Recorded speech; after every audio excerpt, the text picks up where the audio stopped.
Ultimate Apologist, thank you for your super chat. Do you think that there is a distinct theological shift from John 3:1-15 to John 3:16-21? Is the latter part of the original text?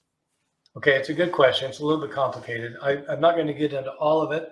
I will say, for those who don't know, that John 3 is where Jesus has a conversation with Nicodemus, where Nicodemus comes up to him and says, "We know you're a great teacher, sent from God." And Jesus tells him, "You must be born from above, or you can't see the kingdom of heaven." Sometimes translated, often translated, "You must be born again."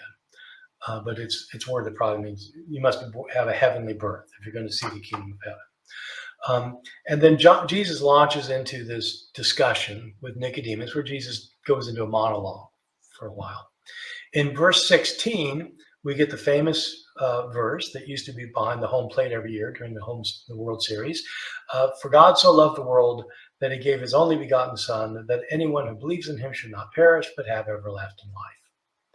And it goes from there in John. So is there a break between what Jesus is saying in 15 and what happens then with 16 and following? The chapter goes all the way to verse 31, and I think most people think that 16 through 31 is a kind of unit. I don't know any textual scholar or any scholar who thinks that the end of the chapter was not original. It is almost certainly original to John. It uses Johannine vocabulary. It's in Johannine writing style. It is theologically right up the line of what John has to say elsewhere. So I think the end of John 3 does go back to John. The big question, as it turns out, is one that would not occur to most people. It has to do, Jesus stopped talking in this chapter, and when does the narrator start? So the problem, and it's precisely at the break that this person is identified between verses 15 and 16. The original manuscript and none of our Greek manuscripts has punctuation, and so we don't have quotation marks.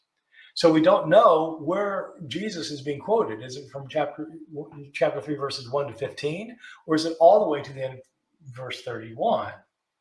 A lot of scholars think that it ends with verse 15. The Jesus quotation ends with 15, and the narrator is the one that starts in with verse 16, "For God so loved the world that he gave his only Son." And that the rest of it is not quoting Jesus. But in a number of translations, the quotation marks come at the end of verse 31, showing that's the entire thing that Jesus said.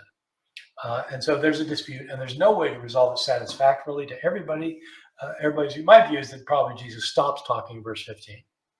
But I don't think that makes 16 and following a later addition. I think it was original.